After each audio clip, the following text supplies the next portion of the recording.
Welcome to the Poisoner's Cabinet. I'm Sinead. And I'm Nick. And this is your weekly podcast exploring the lives of the great poisoners, macabre murders, and captivating crimes from across the centuries, and creating curious cocktails inspired by the tales that we tell. And it's episode 186. Yes, it is. And Happy New Year, Nick. Merry New Year's. Merry New Year. Merry New Year to you. Hello, 2024. 2024. It's our year. Is it? No. Okay. But we can hope. Yes, it is. We live in hope. Something live in hope. fun might happen at some point. Okay, I'm going to reveal something here. Oh, God. You know I don't like the number 3. Yes. I have talked to you about this. You have. That 2023 just irked me because there was a 3 in it. Right. No way. So the 30s are going to be hell for me. Yes. So the year 3000 is going to be a nightmare. Which I hope to see. Well, absolutely. Which, of course, we'll all see in. I've been to the year 3000 and your great-great-great-granddaughter. She's pretty fine. I'm glad to hear it. You know that's a song, right? Yes, I know that's a Sorry, song. I wasn't sure. It's like... I live under a fucking rock. Well, it's a popular song, isn't it? Is it not to the Busted? But I always get to the Busted and the McFly mixed up. Well, they have combined. They are to now form a supergroup. McBusted. McBusted, Or whatever they are, or Bookfly. I don't know. I don't know which way around it is, but yes. Yes. They are The lead they singer are of all Busted is interchangeable. also in a metal band as well. Good. Fight Star.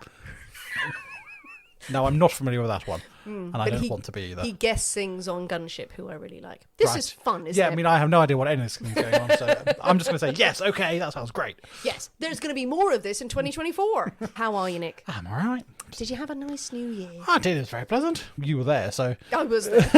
I don't know why you're asking, really. I was sitting next to you, though, for most of it. It was a silent dinner It was, party where we just glared it at was each a silent, other. awkward evening, but we got through it, and here we are.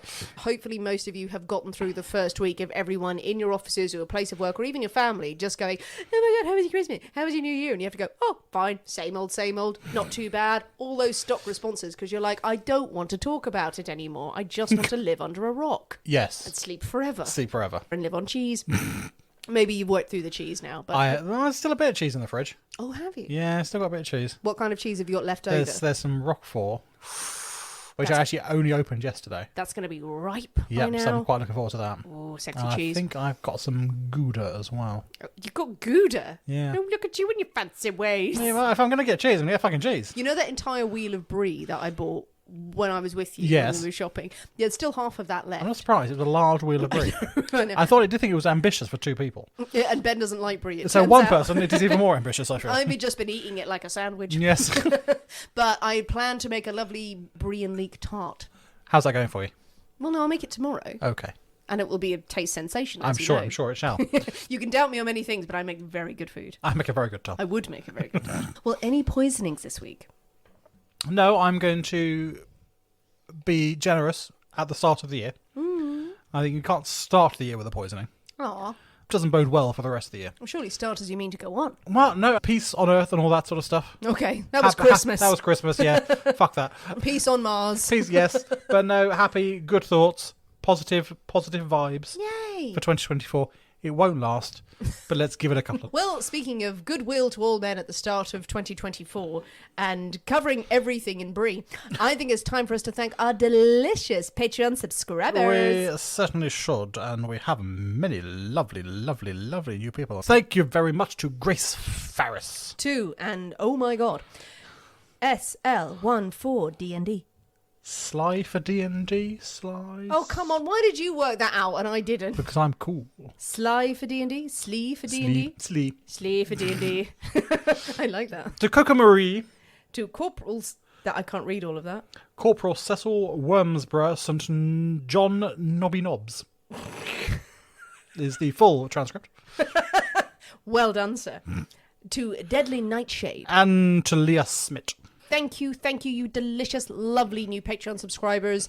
You are very, very sexy. Hello, Corporal. We hope everyone's had fun over on Patreon. We were on a little seasonal break, but we put out some spooky stories. We put out some spooky bloopers. Were they particularly spooky? I'm not listening to the bloopers. Are they particularly spooky? They were scarily good. Oh, God. You walked right into that, that didn't was you? upsetting. Well, you should hear the bloopers. There were some very good bits because actually it had your very husky tones in there. Oh, my voice of death. I have a nice backlog of bloopers, and people, if you hadn't heard, or you wanted more of Nick's sexy voice when he lost his voice, and we managed to squeeze out an episode, it's quite brilliant. It's quite brilliant. I need to listen back to that because you do a few sexy phrases in there that did not make it to the main edit, but definitely need to listen back to my own sexy phrases. I don't think that's my plan for this evening when Sinead's gone. Yep. Cue that up. Anyone comes around, you're like, hey, would you like to listen to something? If you need any more reason to subscribe to Patreon, you can hear bits of Nick's dulcet tones and his sick voice. But on Patreon, we do an extra episode every single week. We also put out bonus content, such as bloopers. We have videos on there as well, cocktail masterclasses. And we also have a higher tier where we do a new monthly episode every month. Surprisingly so. Surprisingly, yes. And also send out gift packs to our cyanide connoisseurs. Many of you received them over Christmas, which was a delight. I'm glad you're enjoying them. If you want to know more, please head to patreon.com/The Poisoner's Cabinet.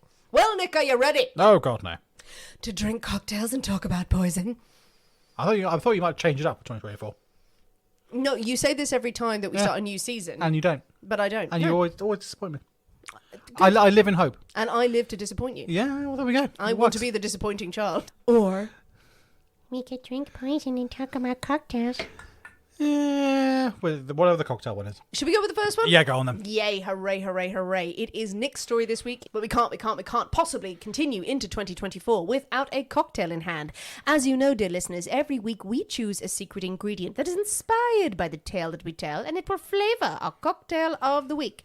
Nick, this week's secret ingredient is... It's a lovely pie. It's a pie. A lovely, lovely pie. A delicious pie. A delicious pie. Now, I had to get the specification on this for American listeners versus UK listeners, but this is a savoury meat pie. A savoury meat pie. A meat pie. In America, we know that you call what we would probably call like a tart. A tart that we would freshen your drink, governor.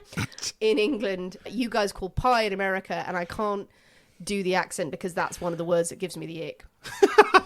I've said it before. The word pie in an American accent, I can't hear it. I can't. It's just because of Taxi Driver. That's why. Robert De Niro said it in a weird voice and it ruined pies. Now, so yeah.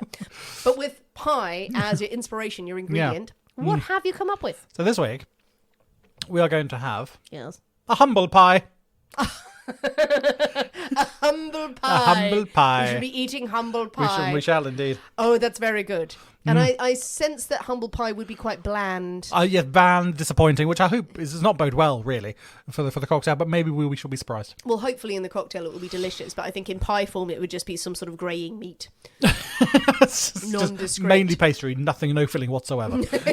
Yeah, just watery gravy. It's just like, yes, a pie full of dust. The famous dust pies. Dust pies. Of Yorkshire. Delicious. Well, I think it is high time for us to skip into the Poisoner's Cabinet kitchen and shake up storm. So we'll see you in a minute. We'll see you in a bit.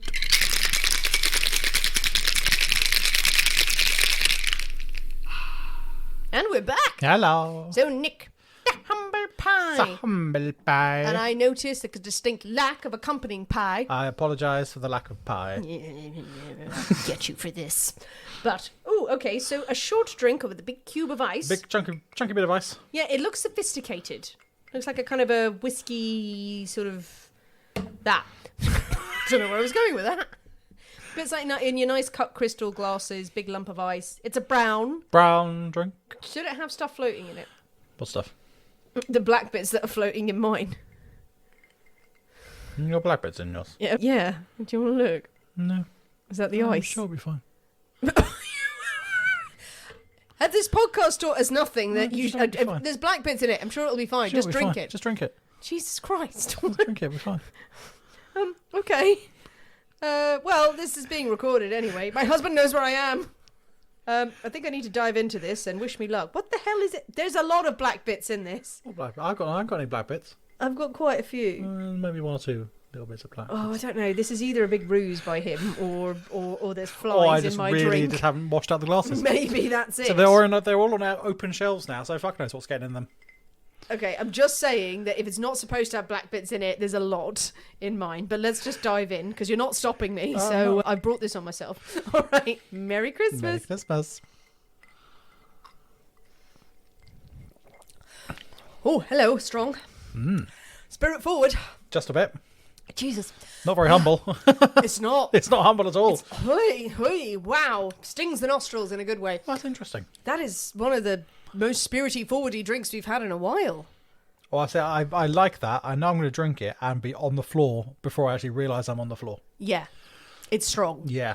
So I think halfway you through would- this episode, I will be start slurring, and I will think it's great, but no one will be able to understand a word I'm saying. That's strong. Yes. I mean, it just sort of feels like a whiskey. Is it a whiskey? Jesus. Hang on. It's mainly made up of black bits. It's black. Right, are the black bits intentional? Black bits are intentional. Oh, God, The black bits are meant to be there. Right, okay. Oh, pepper. Yes. Is it black pepper? It's black pepper. Well, I mean, that wasn't hard.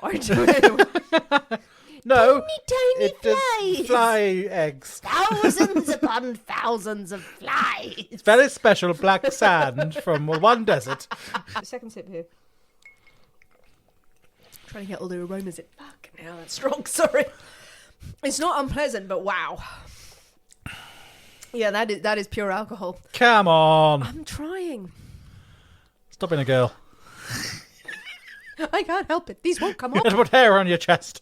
Is there a scotch in there? There is scotch in there. There's scotch in there. But No. It's not an Islay then? No. No. So it's just a blended It's scotch? just a blended scotch, yeah. Okay. I What else? have used a monkey shoulder because that was I had Oh, on no, the I cupboard. like monkey shoulder. Which is a Yeah, nice, yeah. nice scotch, but it's on the cupboard. Okay, so I just get But there that. are other things. There are pepper, There's pepper, yes, it's true. salt, No salt. squid, what? Humble pie, pastry, Pastries. Yes. bitters. It's got a nice egg wash. That could work. Okay, bitters. There are some bitters. Yeah. How many more things are in there? 3. Jesus. Oh, I really don't know. Some of them- something spicy to it. Yeah. Aromatic. I think the whiskey probably overpowers quite a lot Yeah. of the aroma. Honestly, I'm getting whiskey. Some nice aromas behind it. I'm struggling to pick it out. Is there something herbally in there? Not really. Okay. Should I put you out of your misery? Please. So there's some ginger. Oh, bloody hell, A really? bit of ginger syrup in there. Okay. Christ. There is also what was meant to be a pimento dram and allspice liqueur. Yes, which we did have. Which we did have, and which I thought we had, and then when I couldn't find it, Sinead reminded me that no, the bottle broke. My cats broke it. Which I completely forgot about. I'm sorry. So what I've done is it's one that's actually very, very, very difficult to substitute. So I've used some rum. So a bit of rum with a bit of bitters in there to try and vaguely create that. Okay. But other one is Calvados. Oh, is it? There are equal Bloody parts. never find it. There are equal parts whiskey and Calvados, which I think is mellowing the whiskey quite a lot. But the Calvados, I think, has softened the whiskey, and then with a bit of ginger in there as well. I think it's made it much more palatable to me, anyway. Yes, I'm going to nod along and agree with all of that. I just got whiskey. Yeah, it does just taste of pure alcohol to me, and it's... I don't know. I like it. It just feels like a really strong drink. This is the strongest drink we've had in a while. In quite some time, yeah, absolutely. No, it Yeah. is. It's a very strong drink. It's late in the evening Yeah. drink. Yeah. I think it's 11. Post-dinner. Yeah, exactly. After dinner, it's The 12. ginger will settle your stomach. Yeah, 11, 12 o'clock in the evening. Big armchair. With the caveat there, though, for reasonable drinkers, this is how you would end the night. If you've had a couple of glasses of wine and dinner and you're like, oh, a final digestif. Exactly. Yeah, not like us, who put away a few bottles of fizz and then a few cocktails and then just Talk come about home yourself, and go, this is what's happened. This is what happens when we hit the wine and you go, I'm going to make a cocktail. This is just alcohol. And then I die the next day. Yeah, but I don't, so it's okay. It's not very humble, the humble It's pie. it's truly not humble, no. Lies is Yes, what it is. It is a smack you in the face pie. Well, okay. I'd recommend it to people. Definitely go for it. If you don't have the pimento liqueur, your rum and bitters combination works nicely. Yeah, rum and does- bitters. I feel the spice. I do taste the spiciness there, which is nice. Nice. That's a bit of Spice smash. is nice, yes. And then good luck. Good luck. I'm very pleased it's your episode. Yeah. I shall think I'll only be having the one of these. Maybe we'll just have a glass of milk. Maybe have a nice coffee. Well, Nick, with the humble pie firmly in hand, staggering, blinded down the street, not letting it go, even though we probably should. Is it time for a story? It is definitely time for a story. Yay! But I do have to start this week's episode with an apology. Okay. Because I do have disappointing news. Oh. This is not the story of Sweeney Todd. Which many people have been very excited about on social. So I'm afraid, I mean, as much as I would love to sit here and chat about musicals and sing songs for the next hour, not sure that's what we should probably be doing with our time. That's a Patreon level. That's a cyanide connoisseurs level. Just us drunk singing musicals. That would be fun. Yeah. Well, I guess you say meat pie. People always go Mrs. Well, Love absolutely. It. Everyone would assume that it's not. I have done some digging into Sweeney Todd. Into the is there a true story behind Sweeney Todd or anything like that? There isn't. But there's all sorts of rumours. There are many. There's many rumours and many legends. There's no one sort of case that really people think is the origin behind it. Sweeney Todd first came along in 1846. Him being a barber and everything like that was in a Penny Dreadful. It was a Penny Dreadful stories. I'm going to stop you there, Nick. Okay. Because I still think this is worth a Patreon episode. I think we could discuss Sweeney Todd, the background to it, all the little rumours and things. I'm pretty much finished now. Yep. on Sweeney Todd. But there are little stories. There are stories about barbers who apparently kill people. Everyone who's listening. And there are stories about various cannibals and stuff like that. Yeah, and it's a paragraph of text, but there's enough of them out there I think we can stitch together and then sing some show tunes. And there are supposedly there was a French person in Calais. We're not doing that now, but let's revisit it on Patreon. Yeah. I think that's worth it. Absolutely. And I might actually try and dig out the Penny Dreadful series. It's called the String of Pearls. This sort of serial story. Sexy. But we will be visiting Mr. Todd's stomping ground of Victorian London. Yay! So there really is no place quite like London. Oh, I see what you did there. There's no place like London. Yeah, that's good. What's in the musical, everybody? But first we must start in the German town of Kutznach. Okay, good snack. Kutznach, which is located not far from the border with France and Luxembourg. Okay. On there. In Kutznach lives Master Baker. Master Baker? Urban Napoleon Stanger. Sorry, there was a bunch of words there. First of all, Master Baker, that's an unfortunate job title, isn't it? He's Master Baker. Yeah, and his name is Urban Napoleon Stanger. Napoleon Stanger. Urban is the Urban. first name? Urban? Okay, Yes. fine. Napoleon. Big I suppose, designs. near the border of France, probably some influence going on there. You think? Yeah, and his wife Elizabeth. Oh, she had a nice, simple name. Nice, dear old Elizabeth Stanger. She was drawn to his name at the start. Yes, absolutely. Yeah, it's a sexy name. What's my name? Never mind that now. Now, at this time in Germany, things are a bit fraught. A little bit sticky. A little bit sticky. Well, saying that, there is no such thing as Germany currently. No, there isn't. So, I find this very confusing. So, I'm never sure of the dates of when Germany became... Well, at the moment, Germany is, what has become Germany, is a big old collection of states and cities. Really. That's what a country is. No, but independent states.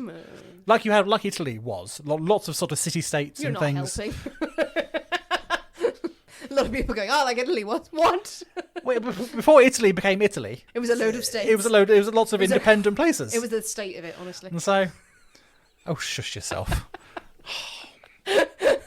I'm trying to be serious and educational here. And I am here for you, just, Nick. God, nonsense. Carry on. Please continue with the history of Germany. Thank you. I'm glad. You were here for many, many hours. The biggest of these states is Prussia. Rumblings in Prussia. Oh, exactly. Now there are rumblings in Prussia. Prussia's getting a bit uppity, really, and wanting to take over everything, really. It wants to exert its control over all the Germanic states and cities with the aim of creating a grand German empire. They want to rival the British in their empire. They say, yes, we want German empire. That's what we want.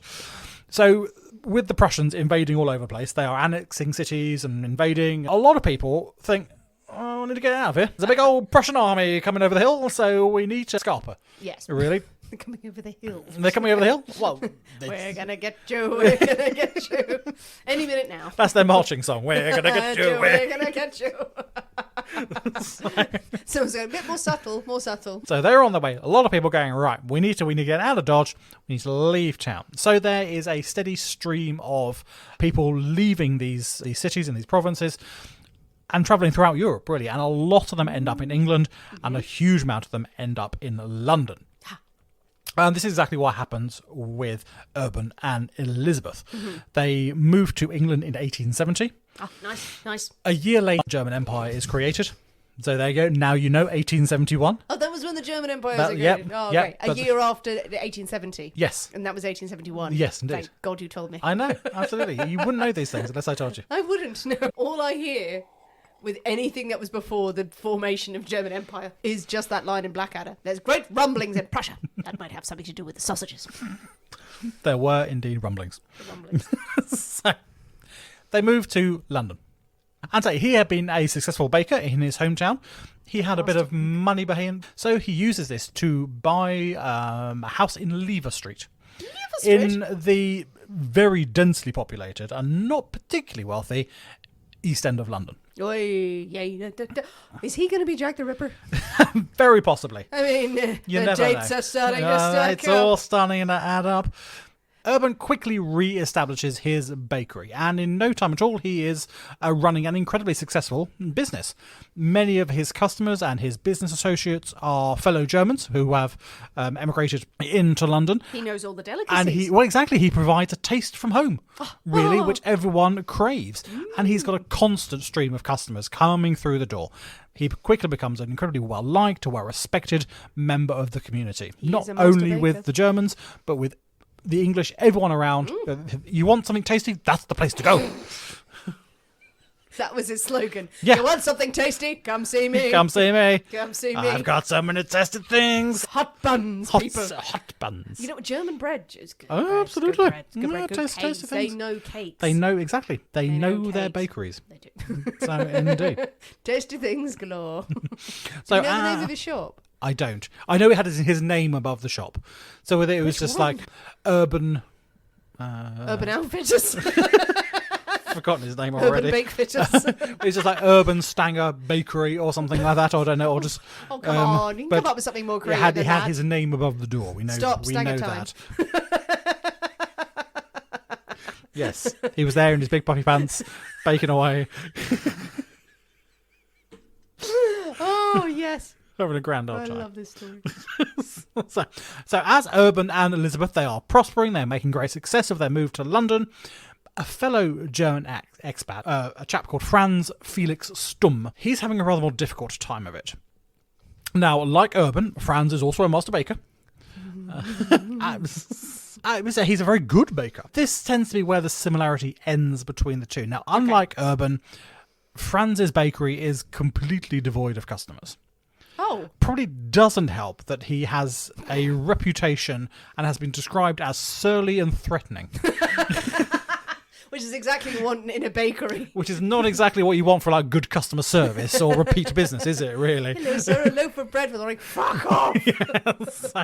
He's there with a shotgun trying to stop anyone from coming in and having his lovely tasty buns. He's just a terrible businessman. Right. Excellent baker, but shit at the numbers. Made one loaf of bread. Yeah, he never pays his bills on time. Because he never pays his bills on time, flour doesn't arrive, his ingredients don't arrive, so he can't fulfill his orders and stuff like that. Oh. So he's got a reputation of just being pretty useless businessman. He's not a master baker then. He's a bad baker. Well, when he's got his flour, he's grand. He's a master. Don't stop painting him out like Mozart and Salieri here. Oh, he was just such a wastrel. But when he baked, when he needed, symphonies happened. Exactly. It was a symphony of flavours, it was. So people just end up going elsewhere because he is unreliable. People go elsewhere and eventually his business just collapses. He is left with nothing but apart from a young family to support that he's got. Now, Urban knows of Franz's difficulties. They are part of the same community. They have socialised together. They've got mutual friends. And he also knows that, yes, he is good at his job. The practical stuff is just a bit shit at the business. So Urban offers Franz a job. Come and work for me at the bakery, help you out, get you sorted, back on your feet. Brilliant. Franz does not take it well. Oh. He is a very prideful man, it seems, and he is... Or proud. I think he's prideful. Is prideful a word? It is now. Okay. Well, I guess if he's that shit at business, and if he's a surly man, I'll deign to give you this handout. Exactly. Come and work for me. Ooh. So he doesn't take it well, really. I mean, he accepts the job because he's desperate, so he accepts it, but it is very much behind a very much forced smile, and he is getting more and more envious and bitter as Urban's bakery prospers and goes from success to success, and he's there just witnessing this success, thinking this should have been mine.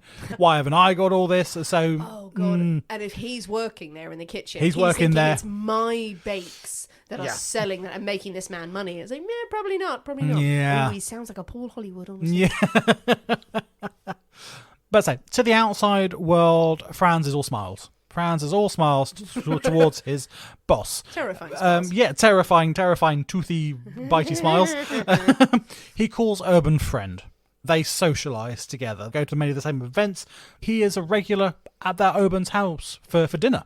So he comes over for dinner. Okay. He is a friend with Urban, with his wife, Elizabeth. It does sound like he is a friend. He's there, but he's obviously harbouring quite a deep resentment behind it. But he plays the part well, it would seem. Red flag. This sort of apparent friendship is so close that Franz is even known to call on Elizabeth when Urban is out of town on business.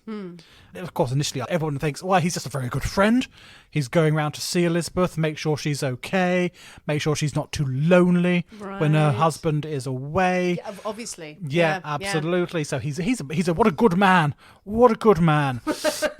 Elizabeth shouting out the window, what a good man. Oh my God, he's so good. He's so good. My God, he's kneading the bread well. Yeah.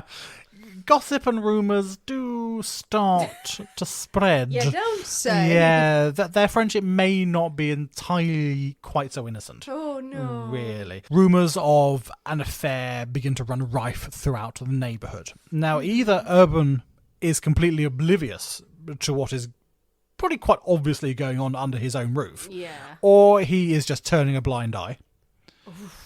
That he's just perhaps not interested in his wife. Perhaps he's got something else going on the side of himself. Quite possibly. Who knows? He's too busy with his bread. He's too busy with his bakery. His business. Absolutely. Like, oh, yes, darling, you crack on. Crack on with the help. Yeah, exactly. Do what you want to do. But or he thinks he's being neighbourly. Yes. Oh, the poor man, he's on hard times. Wife, you must go to his bed. I really don't want to. No, you must. This is what neighbours do. No, she seems to be quite happy with the arrangement. Urban and Franz, they continue to socialise. They are frequently sort of seen in the pub together with other members of the German sort of community and things, chatting about what's going on back home and all this sort of stuff. Mm-hmm. So did your wife always do that weird thing with her leg? On the 11th of November, 1881, Franz, Urban, another one of their employees, a chap called Christian Zengler, who's also German, they go out for the evening with one of Urban's business associates. Mm-hmm. The four of them sit in the pub. They're having a jolly old time. Yeah, they're discussing the situation back home. They're having a really nice evening. At closing time, the four left the pub and the group make their way back home towards Lever Street where the bakery is. Mm-hmm. When they arrive, the other men go their own way to go home. Urban goes inside to meet his wife. Mm-hmm. Urban Napoleon Stanger is never seen again. No. No, but just his wife no. lives in what? Well, perhaps his wife saw him again, but no one else did. He's never seen again. I love it in a story. I love it in a true crime story where it just never seen again. It's so frustrating and so satisfying at the same time. I must know what happened, but also, tell me everything. Yeah, so the following morning, Franz Stumm is woken at his home by Christian Zengler, the chap they were at the pub with. He has been sent by Elizabeth to fetch Franz and bring him straight to Lever Street as soon as possible. Franz dresses and he sets off straight away. Thank God he dressed. Exactly, he gets dressed, he sets off straight away. From then on, he is hardly ever away from Lever Street. 10 days after his surprise summons by Elizabeth, he has moved in for good. 10 days. 10 days. He has moved in and he is now running the bakery. Alongside Elizabeth. And who knows what has happened to Urban. He's just not here. He's just somewhere else. Okay, playing devil's advocate here. Disappeared 10 days is a long time. It is actually a long time if you're there and someone's missing, and then you're like, okay, I can't cope, I'm really stressed out, I'll move in, I'll be here as a companion. Yep. Business, we've got to get money coming in. There's going to be no financial aid, so we may absolutely. as well run it. And he's like, I'll run the bakery. We bet keeps you busy. And that's keeps exactly you busy. what he said. He moves in, no, because he's there to help. He's there to keep things ticking along. I mean, who knows when Urban is going to come back again? He might just rock up one morning, and everything needs to be ticking along. So, I mean, of course, the local gossip goes mad. Where is Urban? What is Franz doing, shacked up with the boss's wife? Things kick up another notch when Franz and Elizabeth are seen out in public, holding hands. Holding hands. Holding hands. Holding hands with a baguette. Scandal indeed. Not even a baguette between them. No, not a baguette between them. A wafer thin. Yeah, wafer thin. No, nothing at all. Holding hands. Scandal. Yeah. Well, where is Urban? No one knows. And both Elizabeth and Franz say, well, he's been called away on important business. Okay, no, right. Don't worry, he'll be back soon. He'll be back soon. I take back everything I said initially. I thought they were initially, where is he? Where is he? Oh, no, he's on business. Oh, he's off on business. You lying hounds. He's off on business. Days turn into weeks, and there is still no sign of Urban Stanger. And Franz Stumm shows no sign of leaving the bakery. Now, Elizabeth's mother, who is also in London, she thoroughly disapproves of the whole situation. Right, She now quite loudly complains about her daughter's disgraceful behaviour in the street in a outside German their accent. window, yelling. Just... Pretty much. So to try and sort of curtail some of the rumour and the damage it was doing to the business as well, Franz moves his wife into the bakery as well. What? Because obviously Franz, he is married. He has he's married. He has his wife. Come on, love. We don't actually know her name. I don't know her name. To quell the rumours. Yes. Quell them. Move your wife in to this situation. That's not going to do anything. Well, for the it gossip. makes. Well, no. It's as though Franz is there purely to help, to run the business, to keep things going while Urban is away. Well, no one would So- ever have sex with another woman in front of his wife. Exactly. So obviously they're not going to be doing anything while the wife is in the house. No. Or go live with your wife and commute. Yeah. That's what most people do. I mean, Elizabeth finds this quite surprising as well, that now Franz's wife is in the house. I think she had assumed that perhaps now she would have the sexy baker to herself. But no. Bacon. Well, apparently he's the sexy baker. He is. He's an artist. He's an artist with his hands. Yeah, but no, I mean, Franz, he's got his hands really now on what he wants. He wants the bakery. Right. And he's got the bakery. If Elizabeth is there, oh, right. but he's got the business. He had his eyes set on the business. He's got his eyes set on the business. He's a jealous man. He was using Elizabeth. She thought they were going to be in love. Thought they were in love. And now the wife turns up. It's the first I've heard of the wife. Yeah. Now the wife turns up, absolutely. Oh, please have the wife turn up in like a carriage in like bombazine black, like stunningly beautiful, while seeing Elizabeth is standing in the doorway going, what the hell is this? Who the fuck are you? And she just sort of takes off her gloves and throws them at Elizabeth going, yes, we'll have to clean up around here. Or that, or his wife's a troll. Scuttling in, he's going, yes. Round the back, love. For appearances can't come to the only, front. Yes. I'll still shag you, but I need her to move in. Yeah, absolutely. Soon the name Urban Stanger is removed from the sign outside the front and is quickly replaced with Franz F. Staum, Baker. And sort of an air of sort of vague acceptance settles over the Lever Street Bakery. This is what it is. Your loyalty only goes so far when you're deprived of bread. Yeah. Most people around there going, we won't shop there ever. He does really good bread, though. He does really good stuff. Have you tried his cinnamon buns? Have you tried his cakes? Oh, yes. He does a very good tartlet. Actually, you know what? Whatever you want to do is fine. I'll just have a granary loaf, thank you. I mean, thankfully, this sort of acceptance doesn't last that long. As time goes on, and with still no sign of Urban, the gossip starts up again. I say he is a popular man. He is a man with friends. He's got business associates. Yeah. He can't simply have vanished. Rumours spread. Yes, okay, maybe he has done a runner after discovering his wife's infidelity. But he wouldn't have just left with only the clothes on his back. He wouldn't have left a successful business. Yeah, to leave his business that he built up. So would he really just abandon all that and just hand it over to his wife's lover? probably not. He's not really. stupid. He's not a stupid man. Might be a bit stupid, but... Franz and Elizabeth start claiming that after the night out, when Urban had last been seen, he had apparently come home roaring drunk. He was absolutely out of it. Just about no one in the pub saying he'd hardly touched a drop, really. But no, in the house, he had then snapped and confronted Elizabeth about her lover. He starts beating her. They say. And between blows, he tells her that the marriage is over. This is not happening. Once he's exhausted himself, after such vicious beatings, he goes to bed. In the morning, Elizabeth wakes to find her husband gone, she says. Along with all her bruises, miraculously healed. Yes, yeah. But no, she has not seen her husband since that awful, awful night. Awful night. Where he confronted her. Good People Lord. aren't really buying it. No. People aren't entirely convinced. But there is no proof of any foul play. As far as I know, he's just wandered off somewhere. The bakery is still going strong. No one really has any complaints about the apparent new owner. And gradually suspicions fade and life does go on. Oh, God. I suddenly had a thought, but I don't want to say it because I think he might be building to this. I don't know. I don't know. Where is he, though? Where is he? Where is he? Well, we'll find out after the break, won't we? Oh, my God! Time for another drink. Nick, we have our drinks. We have our drinks. Where is he? What has happened to dear old Urban Stanger? What's happened to him? What's happened to him? What's happened to him in the bakery? What? Thankfully, not everyone is happy to accept that he's just simply vanished, particularly those he owes money to.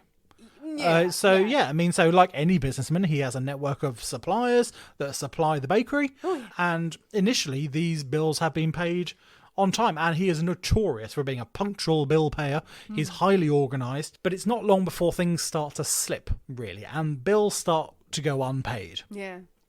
Now, for quite some time, a lot of his suppliers are willing to sort of let the debts mount up, really. They know he's away. In the past, he has always been an incredibly good customer of theirs. So, okay, we'll give him a bit of leeway. When he gets back from wherever his travels are, no doubt he will settle up in full and then all will be well. But as time ticks by, there is still no sign of Urban. And... yeah, his suppliers, they start going to Franz and Elizabeth. Okay, you need to settle these debts. We're still delivering flour and all these ingredients. His business. So you need to start coughing up. And all this falls on deaf ears. A relative of Urban's, a chap called Otto Bladen, he is unaware that Urban is supposedly away and decides to pay a call at the bakery to visit his relative. Hello.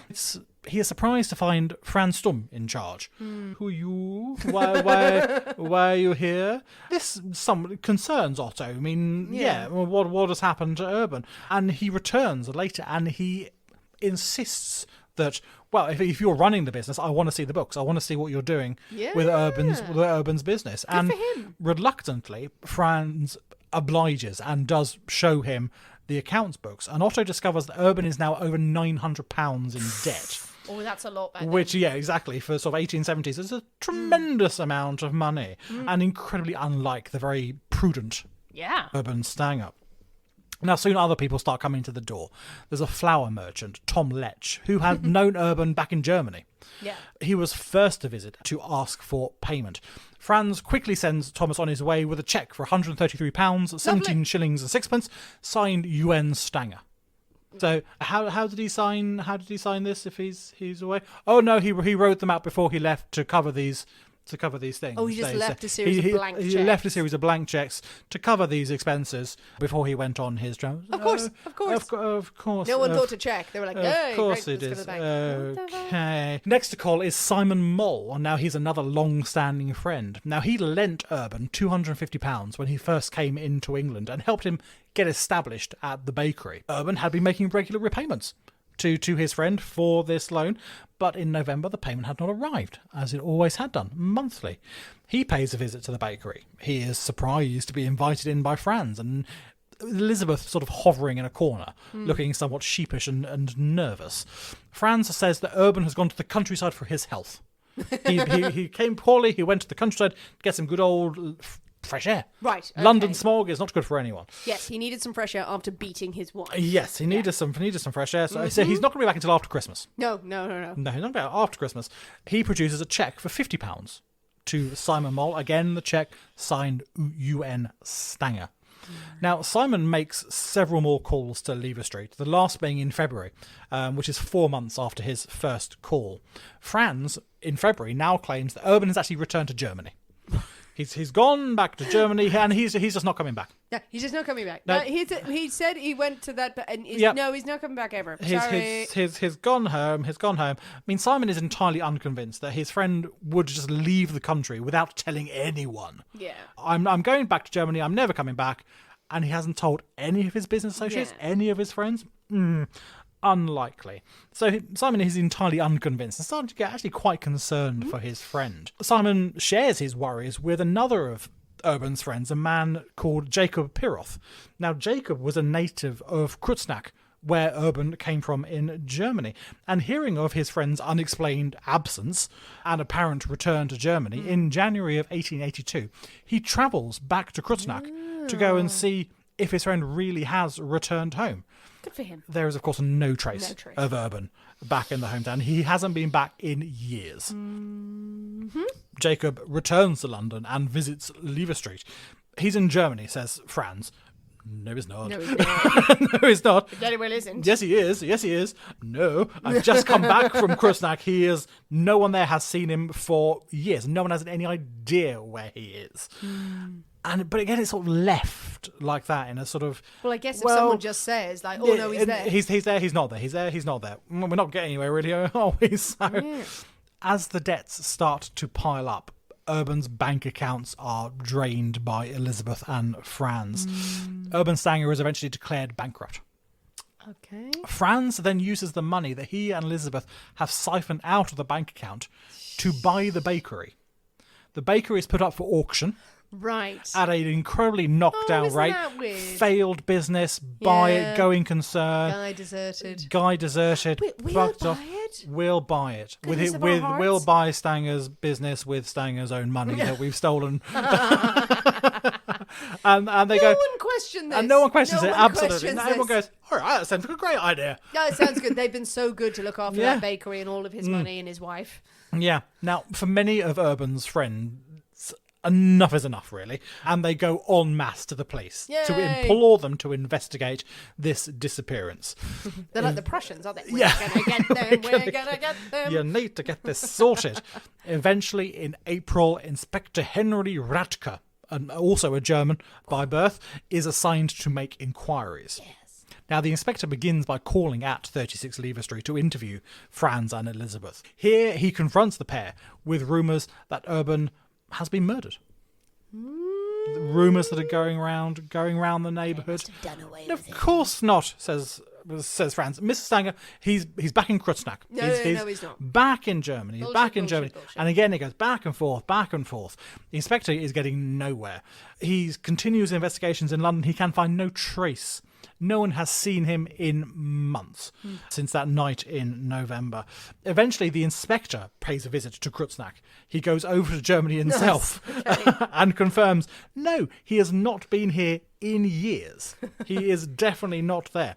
The inspector returns to London, but the trail is well and truly cold. I mean, it's just very frustrating, this whole process of people having to travel across country going, well, he's not bloody there. He's absolutely not there. Oh, well, he definitely said he was. What are you going to do about it? Nothing. Yeah, not much, really. Yeah. And eventually the authorities declare him officially dead.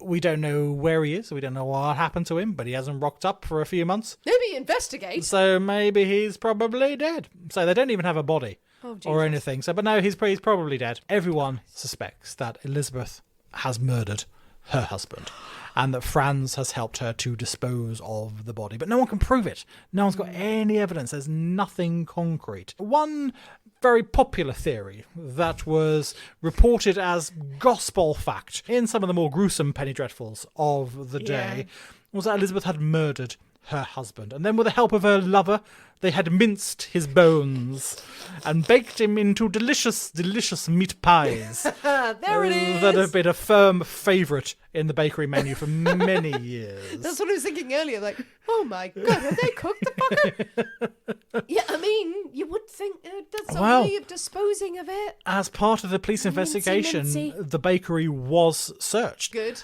And they found bone fragments. but they cannot be proved whether they're animal or human Why not? bones. Because I think the fragments are so small. So small. And if they've been minced, then it could well be sort of just like cow bones, pig bones from pies and such like.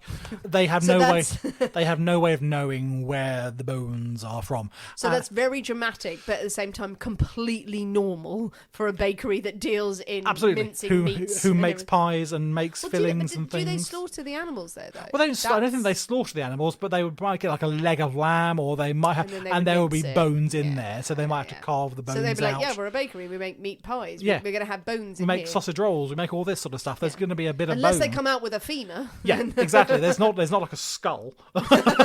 Just some skull. Kicking around the floor, unfortunately. Yeah. So it's little fragments. It's dramatic. But yeah, people found bone in this place where there are lots of bones. Exactly, where you would entirely expect to find bones. And also we found meat bits and a tasty, tasty pie. We've eaten all of the pies to test them. They all taste lovely. Yeah. But so there's no way of knowing where the bones come from. Human or animal is entirely unknown. In the end, after much protesting by Urban's friends and business associates, Franz Sturm is investigated for fraud. Instead, there is no way they can pin anything else on him. Yeah. There is no evidence of murder, no matter how strong the rumours, the gossip, the sort of the circumstantial sort of evidence that might be that he has met a sticky end. Nothing can be proven. Urban Stanger had the equivalent of £35,000 in his bank account. So the modern equivalent of £35,000 when he disappeared. Within months, that money had gone. Was nothing to be seen of it. Police are able to take the checks that Franz had presented to Simon Moll and Thomas Lech and prove that the signatures had been forged. These were not Urban Stanger's signatures. A number of other checks that had been made out to Franz Sturm himself were not able to be recovered, but it is assumed that they were also forged, part of this, fraudulent activities.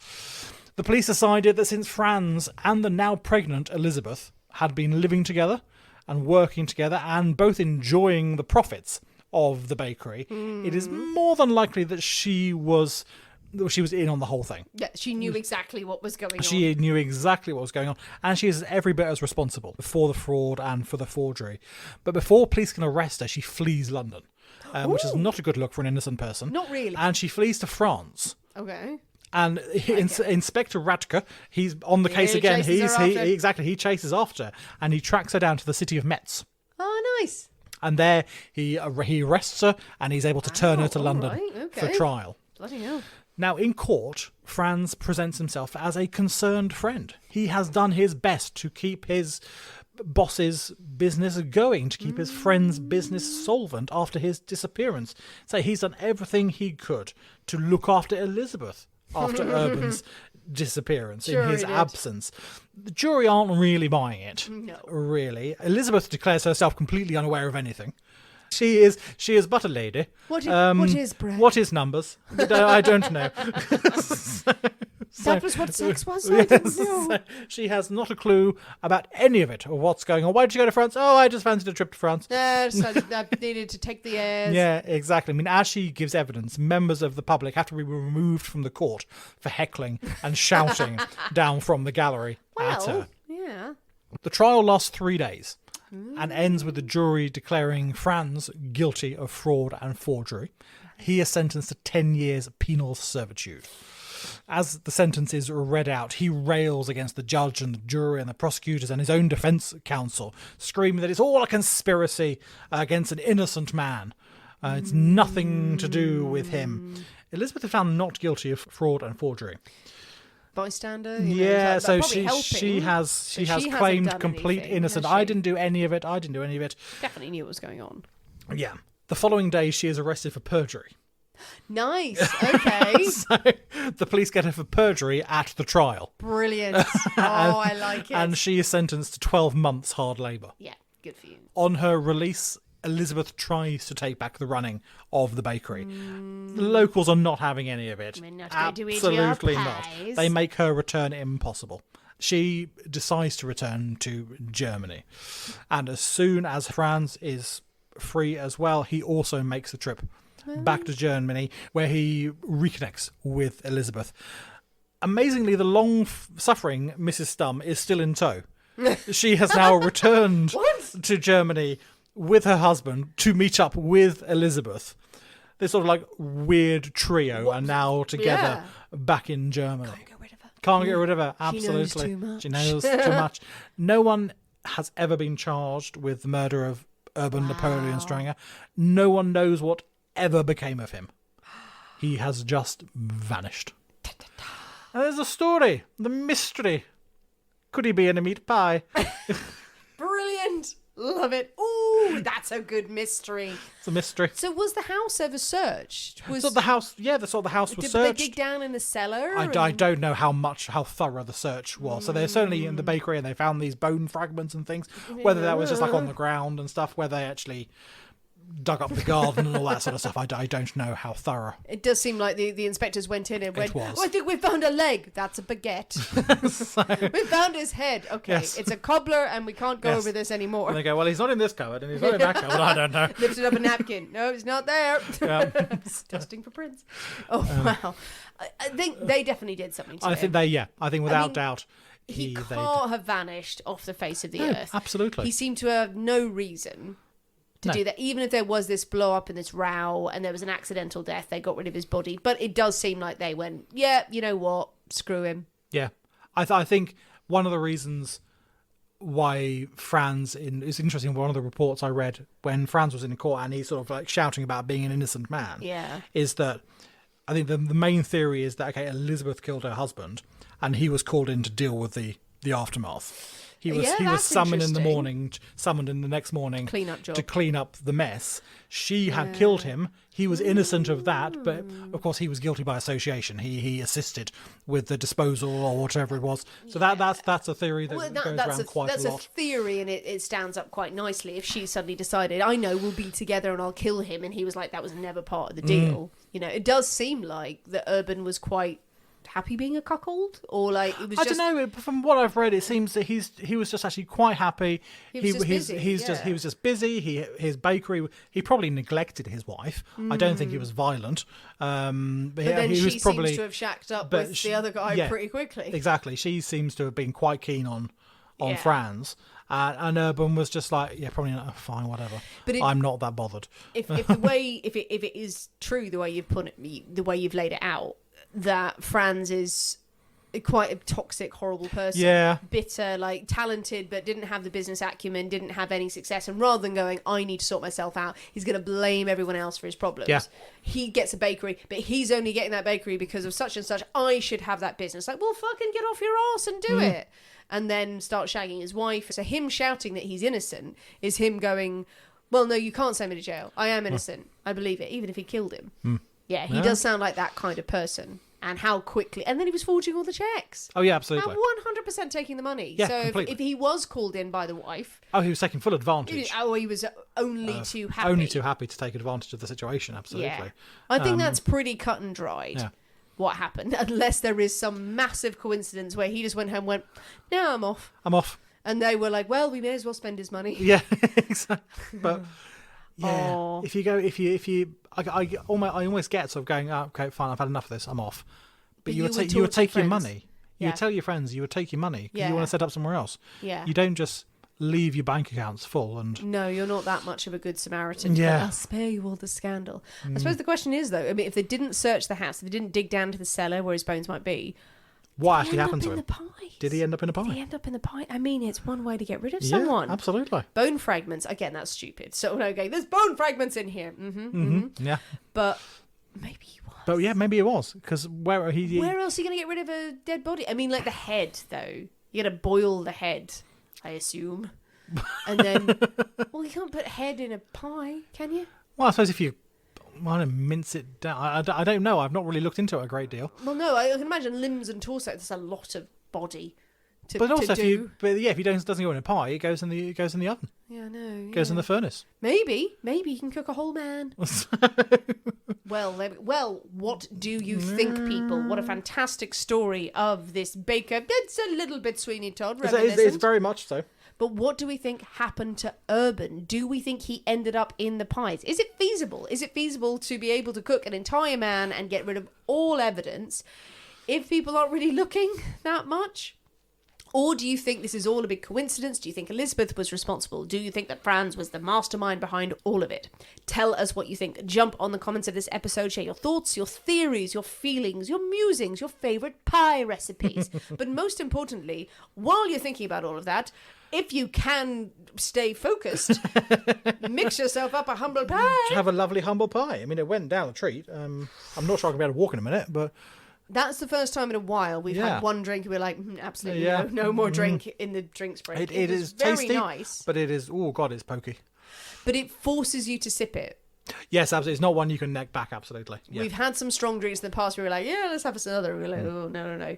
I don't feel too drunk. I feel like I've drunk something, though. But yes, the recipe will be out on Fridays for this. So yeah, let us know what you think if you're able to give it a go. It is quite delicious. A good one for sipping by the fire, and particularly on these cold winter nights. Or if you're in Australia, as some of our listeners are, enjoy the summer. Yes. Out by the beach. Out on the beach.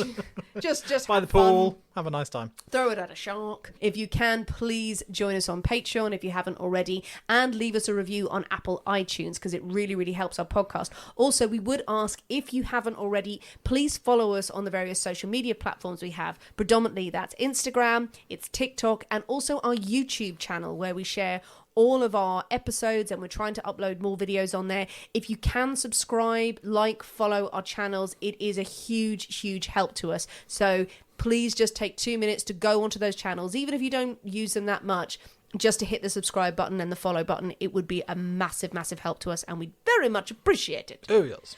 Thanks for listening, guys. We have been the people inside the poisoner's cabinet. We will see you next week. And remember, your loved ones are trying to kill you.